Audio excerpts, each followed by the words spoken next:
right?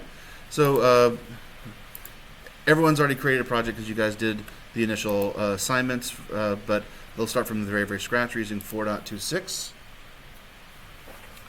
This laptop again is like 4 years old, so it's going to be a little slow, but we'll get it going.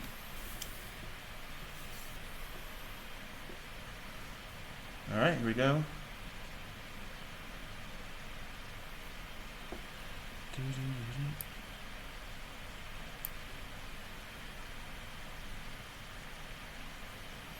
All right, so this is the creating a project. For this project, we're just going to go blank. We'll just do game, and then we're going to make it blank. I don't want to use any of these modes. These modes would make it so you can, which are great to have. If you're actually making a game, you have templates for first person, third person. Even, I don't know if you guys ever played the game Marble Madness. You even have Marble Madness. Like, you have a lot of different things. But we're going to do blank. Everyone's going to do blank. And then here's where you select starter content. We want yes. This is 600 megabytes of really basic things, some particles, some materials, some blueprints, and that kind of stuff. You normally don't want to use it because it's 600 megabytes of bloat that you can leave out most of the time. But this will be the one time we do it.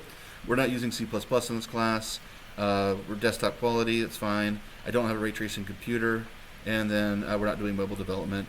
And then I'm going to put it into a storage drive that works for me. This is fine. And I'm going to call it something that makes sense to me, VPD Spring 2021. Don't call it my project. That's just a bad habit. So there you go. And then it's going to open up. And I actually have a little cheat sheet of notes to myself that normally if I had two screens would be off camera. But I don't want to miss anything. So the first thing we're going to start off with is, we don't have to get into this today, but I'm going to talk about it a little bit. I want you to be aware of the idea of a style guide. Has anyone ever heard of a style guide? Right, you've probably seen it when you do like traditional writing, right? So Unreal Engine has style guides as well. There's many, but it's just a way of making a project seem consistent amongst all the people participating in it. It's a good habit to get into. You want a project to look like one person made it, even if 20 or 200 people are making it. And so you kind of come up with this agreed upon set of rules. And every time I start a project, we do this. We like, which style guide are we going to use? How are we going to adapt them? And it's fine to change them. They're never set in stone. And it's good to just know that that's there. It's something that if you work professionally, you'll have to get into, and you'll have to adhere to somebody's style guide. I'll put that link to this. There's a guy named Michael Allar. He makes a lot of stuff for the marketplace, and he's one of those like curmudgeonly developers that's like in his basement that like kind of makes fun of you. Anyway, there's some important things in here to get into. It's basically how do you name things, like does everything have a capital letters but it's sandwiched together, or do you camel case, or do you snake case with underscores? These are the decisions you want to make when you get into. So be mindful of what you're calling things and where you're putting it, okay? And I'll adhere to a style guide as I go through. And if your Unreal project already has a style guide, you should follow it. If you get hired for a project, you're going to ask them what's your style guide, and they're going to give it to you, and you're going to read it over. Everything should look like a single person has created it, not like a bunch of people are doing their random thing and like, this is Todd's corner and Todd does his things his own way. That's not that's not very professional, and it'll be called out. Friends do not let friends have bad style. Right? If you're when you're working on a project later on, somebody that's not following it, you're going to go on Slack and say, hey, you're not naming these things right. I'm going to stop you now so you don't continue on. It's going to take much longer to deal with it. And then a team without a style guide is no team of mine. If you're looking for a job in Unreal and you ask them what style guide they're using or what version control they're using, and like, we don't, no. Then you're like, don't take that job. It's going to be a nightmare. That means they have no idea what the hell they're doing. Right, so there's no way you can do a large project and not have discussed how you're actually naming things.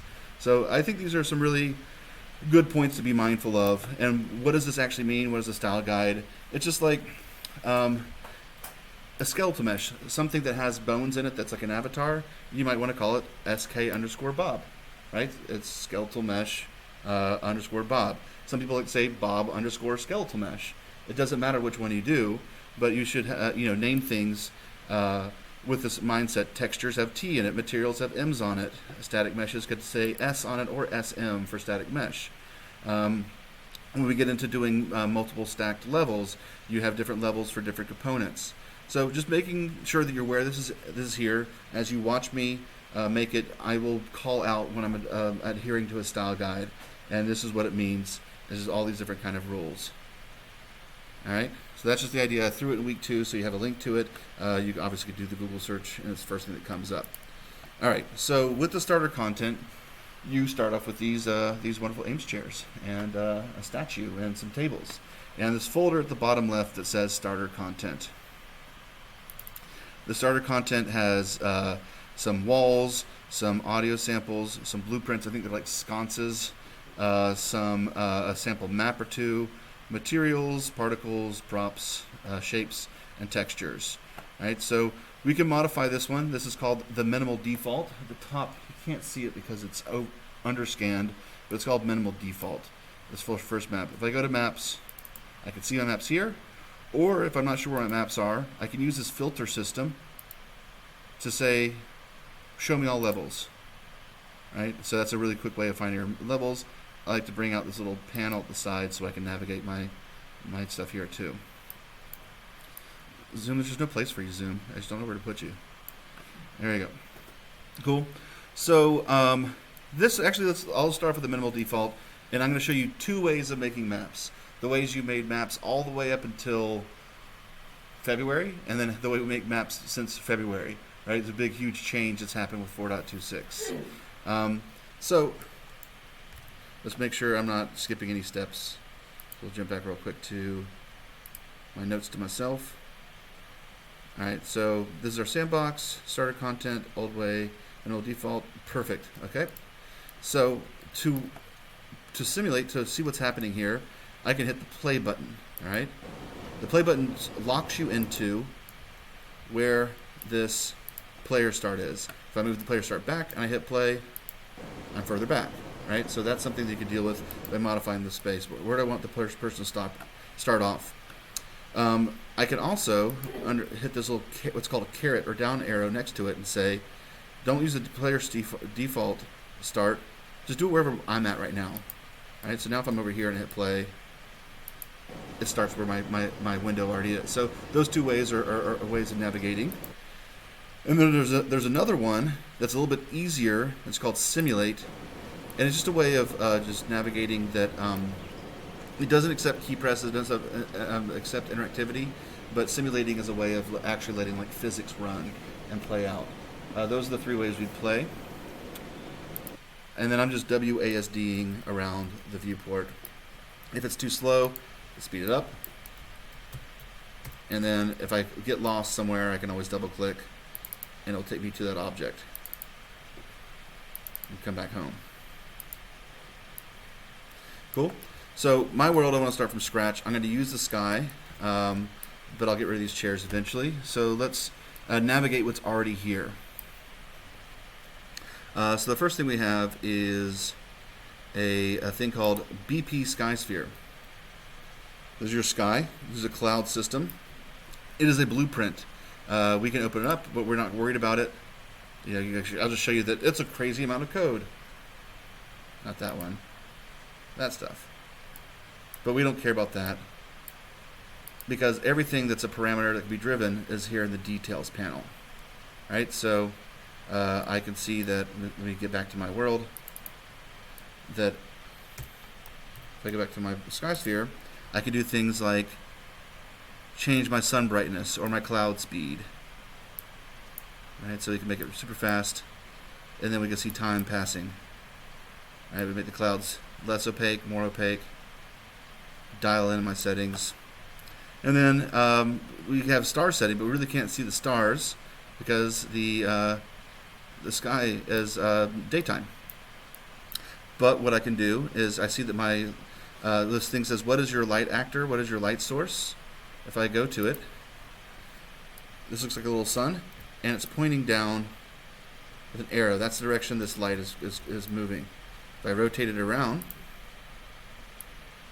you can see that it changes like the shadows on those chairs. All right, that's super cool stuff. But it's also my sun. If the sun was like midnight, that means it'd be all the way underneath and looking up.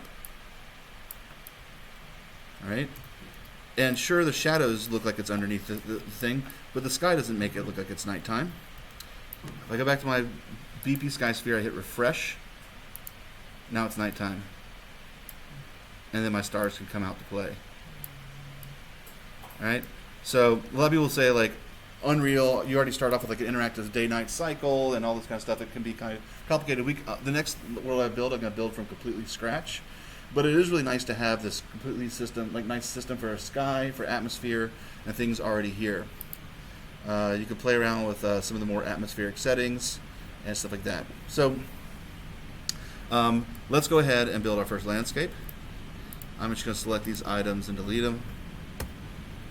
They're in our content browser. I can always get them back later on. Oops, I went too far.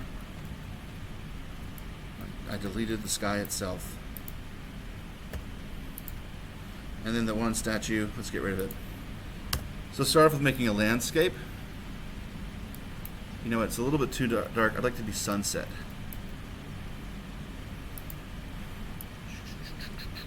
Go back, refresh. There we go. Get a little red in there. And you might notice that when I look up and down, it's auto exposing itself. It's trying to be nice to us and making sure everything is easy to see. Right, you see that how it gets dark and whatever. There's this item called post-process. If that's something you want to get rid of, and something that students always ask, so I'm including it, you just lock off to make sure that the minimum brightness and the maximum brightness is the same. And now if I look around, it always stays the same brightness. It doesn't auto-expose for me. All right. So we're going to make a landscape. And in our syllabus for the readings, I have this great link to, the link is just a link. It's not a great link, but the website's great. It's called World of Level Design, and it has lots of short tutorials for taking satellite imagery and actually creating a landscape out of like the location that's on the Earth, or a lot of really cool details in there. And I'll include the documentation for landscape and foliage, so if you want to get into some more details there. But I'm just going to kind of gloss over how to make a quick landscape. We have some different modes. Normally you're going to be in select mode, but today we're going to use we're going to make landscapes, and then we're going to put some trees and shrubs around. So I go to landscape mode, I immediately have landscape, there we go. And we have a little details panel on the left side. How big is my world? Do I want to change the scale, or do I want to change the resolution of it? Like, when I'm doing VR, you don't have to make a big world because you're normally not moving very far. But if we're doing a set, we might want to make it much larger. So you kind of decide. It does affect performance, right? So I can make it fewer. And it's all about the overall resolution. They get into a lot more details if you're trying to map it to an actual PNG file that you're trying to actually make a certain actual location. Like I can actually grab the terrain from Manhattan and make Manhattan in a couple minutes out of the bat if you just like load it in, import it from a file. But we're just going to create a blank map, and we'll paint it like Photoshop.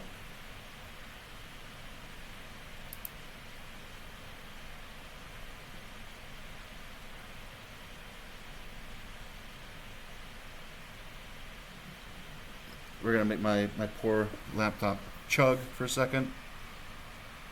And if I made it a little smaller, maybe it wouldn't have chugged as much. And now I have a landscape. And immediately, it's moved us over to, instead of managing, we're now sculpting. Right? So we have manage, sculpt, and paint. Now we're sculpting. And it's just like Photoshop. It's a circle with a fall off. There's an inner circle that's 100%. And there's an outer circle that's 0%. We can change the strength of the tool, how fast it works, and how big the brush is, right? See how it's getting bigger and smaller, and how that falls off. And as we paint, we're painting mountains. Let's move that light so we can see a little bit better. All right, it's fine. All right, so I'm making mountains out of molehills. And if I want to do the reverse, if I want to paint a crevasse, I hold down Shift and it goes inward underneath. All right, so I made a deep ravine there. And there's a bunch of tools here. You can flatten things, you can do erosion, you can simulate how water erosion would happen. all sorts of stuff like flatten would be good if I was going to make like a road. The first place I click will be the level that it keeps as the height for the flattenness, and then now I can make a little baseline for a road, and they're all the same flat surface, right? So there's a lot of different tools here you can take a look at. I've included the documentation so you can go more in depth with it. Of course, they have strength and the size, the shape, the smoothness of this one little tool, just like Photoshop. Let's make a little tall mountain on the edge. I'm still on flatten. Sculpt it back up. And there we go. Big mountain. All right, maybe we're not so interested in checkerboard. So let's move over to paint. We're just going to go back to, let's choose our modes, go back to select. Let's make the light so we can actually see. Let's bring it down. There we go. And then sky sphere and refresh. Cool. So now we're back into daylight. We can see things and have shadows. Let's select on our landscape. And then we can put a material. So let's navigate some more of the starter content. I can either find my materials folder, or I can filter by all my materials.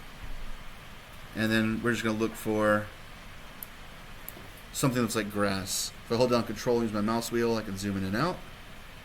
And ground moss sounds fine to me. Put it on. Give it a second. Some other things some people might be interested in is you see this lighting needs to be rebuilt. It's not something we really care about. We're not really doing VR. We're not doing mobile. We're just going to make everything. We're going to go over these lights one at a time. Just make them movable. I'll get into lighting later on. But if you make everything movable, we won't need to build the lighting. And it'll just it's not as optimized, but it's fine if we're not doing VR or mobile. Cool. So we have moss. We have a ravine. I think our ravine definitely needs to collect water. So let's bring in something from the engine. These are all things in this place actors that are built into the engine. Bring in a little plane. It needs to be much bigger. I'm going to lock all these scale properties together. 20. 20 is not going to cut it. Let's go to 100. A little better. These little widgets right here in the center. If you you can use W, E, and R to switch between them. If I go over to scale, I can scale on 1 axis, 2 axis. I'm going to do it on these 2 axes. All right, there we go. And what does this material need? On the right side, we see the details for everything that's in our outliner. It has no, it's just like a basic white. What do we want water to look like? Maybe we could search for water. And we have ocean, and we have a lake. Just drag it on in. And there you go. Or this one. So we have a lake. Put it where we want to. And let's jump over to the foliage tool, which is super fun. So drop foliage here, it says. We can find different static meshes we want to paint. All right, so again, I can filter by static meshes. Go to the top. Oh, I'm also searching for water. Get rid of water. And here's all the static meshes. It doesn't just have to be things like bushes. You can paint rocks. And you can paint sconces. And you can paint bushes. Whatever you want. You can paint chairs. Maybe not chairs. Chairs is too much. I'll keep chairs in there, but I won't make it active right now. But I would like to paint these little material preview meshes. And I'm in sculpt mode, or sorry, I'm in foliage mode. And again, it has things just like Photoshop. It has a radius and a density. Right, so our size goes up. We're doing a much bigger location. And how dense, that means how many things are in there. Let's do a quick click and see what happens. Boom. That's pretty dense. Might be a little much. It's going to take a little while for those shaders to compile. Well, we got 224. But I already know I don't want to do that, so let's undo. And let's take down the density considerably. There you go. Not bad. Maybe if I want to do more than just click on it, I want to paint a little bit more. Let's do just 0.1, and I can kind of drag it, or I can make the size even bigger. It's getting crazy kind of quick. Looks nice. Great. So this is kind of already a little bit of a world. Let's look at my handy dandy list to make sure that I'm maximizing the last little bit of time. We've done movable lights, we've done panels, we've done sky spheres, we've done materials, auto exposure, landscape foliage, perfect. So what we need to do though is that we have this limited palette, right? But we want to be able to, let's talk about one thing, like for instance the sconce. The sconce is a blueprint, and I really wish the sconces were bigger. Let's go in and find those, and they're probably blueprints. And if I go into the blueprint itself, see it's this tiny little mesh.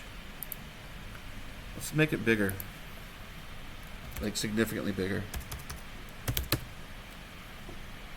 All right, go to compile and save.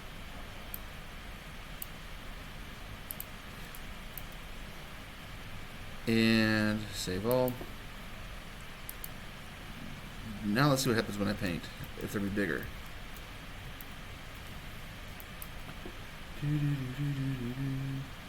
Let's go back to modes, foliage, that's fine. And let's turn off all the other ones. We only want to paint sconces for right now. Still tiny, because they're just blueprints. Let's see how, if we select on them, we have lots of details. We can make it bigger here. We can do a range. Let's try. There we go. So we'll use those details there. That's nice. But because we're having such a limited palette, I want to show you folks how to make your own kind of blueprints that are foliage assets.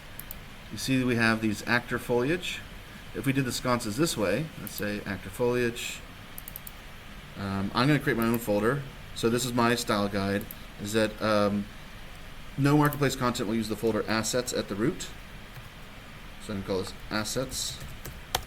And then I'm going to create a folder for blueprints. And I'll put this here.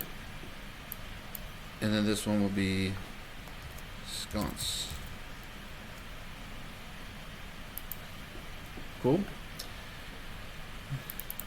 And then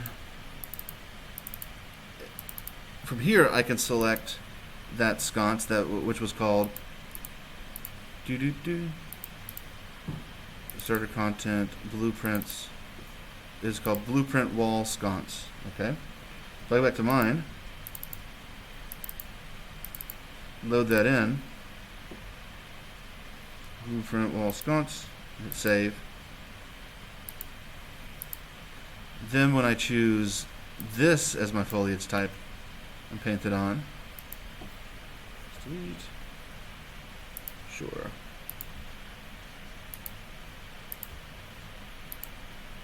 Throw that in one more time. What are you doing?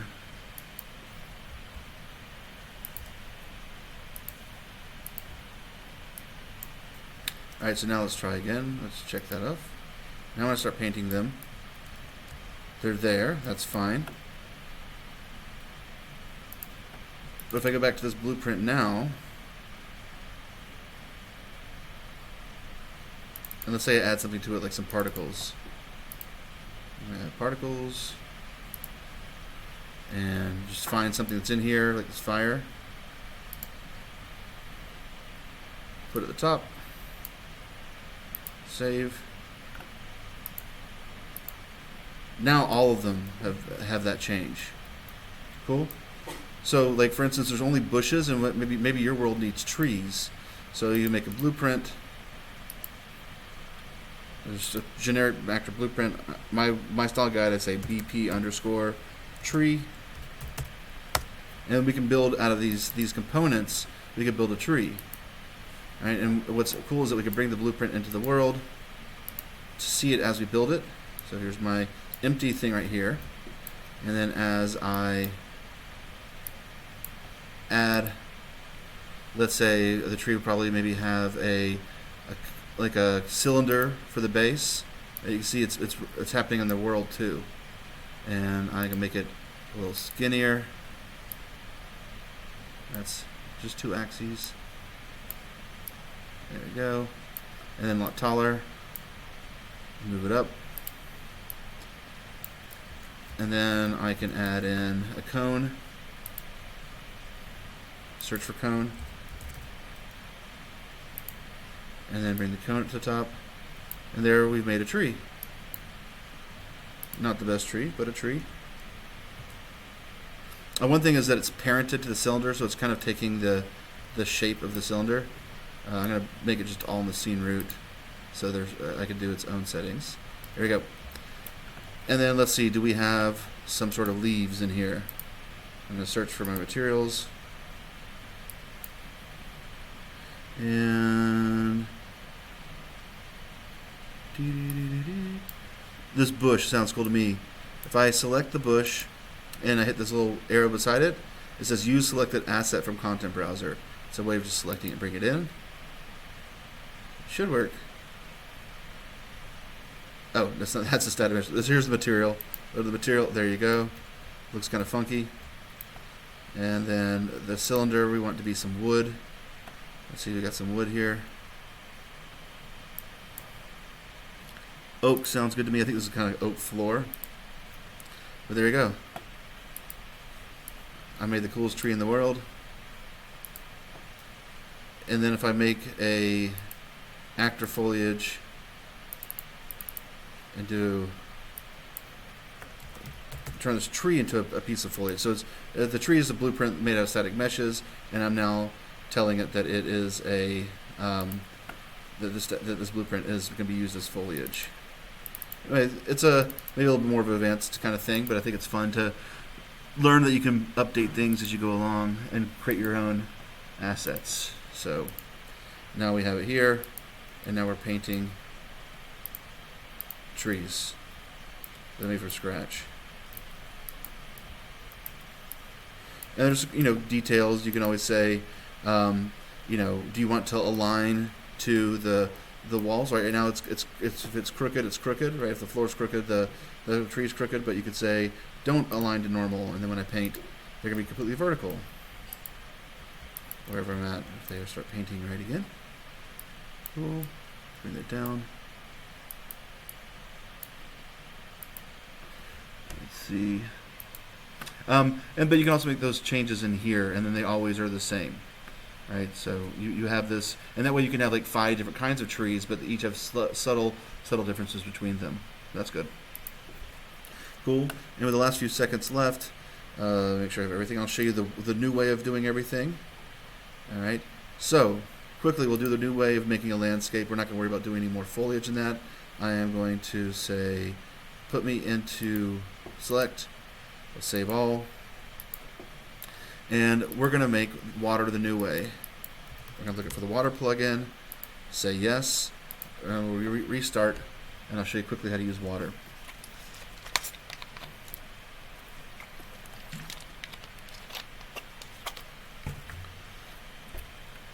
Alright, it should just restart on its own. Yes, it is. And this is really cool stuff. I mean, there's this guy named Ryan Brooks who makes all the shaders that the engine uses, and he's like this crazy genius and does all this like volumetric fog and water shaders. It's pretty impressive stuff.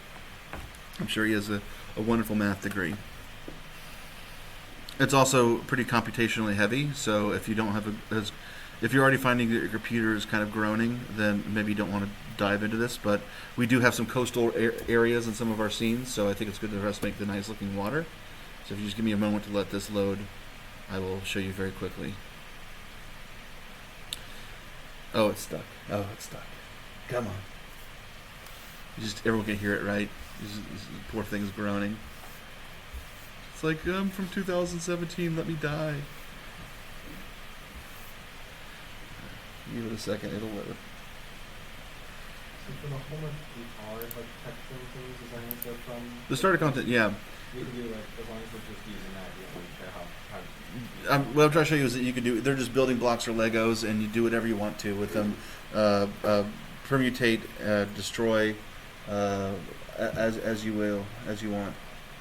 There's particles, there's blueprints, there's houses and stuff like that. You can make buildings out of it, and you could do lakes and coastlines. If once it just loads up. Huh?